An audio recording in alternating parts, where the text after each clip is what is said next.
Even from the air, it's difficult to grasp the scale of this environmental disaster. California's forests are under attack, besieged by years of drought and ravaged by a plague of beetles. It is unusual and it is unprecedented. We believe that in the Sierras in California, we have over 100 million dead trees.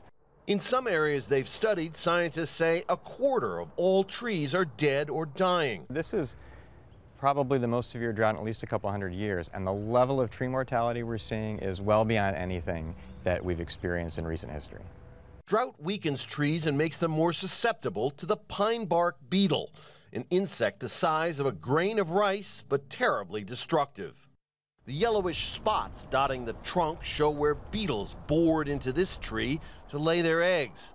Forest managers say there's nothing they can do to stop them from spreading, and the infestation is getting worse. When their populations get high enough, they have what's called outbreak behavior. They start being able to kill trees that would otherwise have been healthy.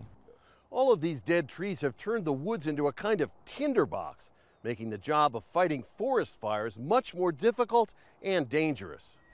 This year, dozens of fires have scorched tens of thousands of hectares in California, keeping exhausted firefighting crews working virtually non-stop.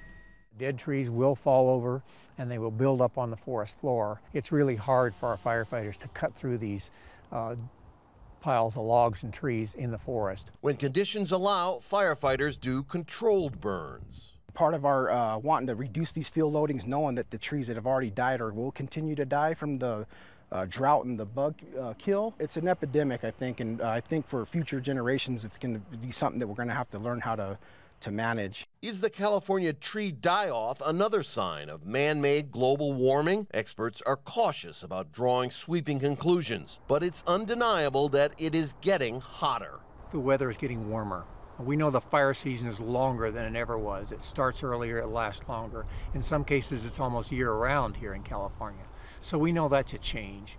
They warn without drastic change in the human behavior that causes global warming, the trees will die and the land will burn. Rob Reynolds, Al Jazeera, Eldorado National Forest, California.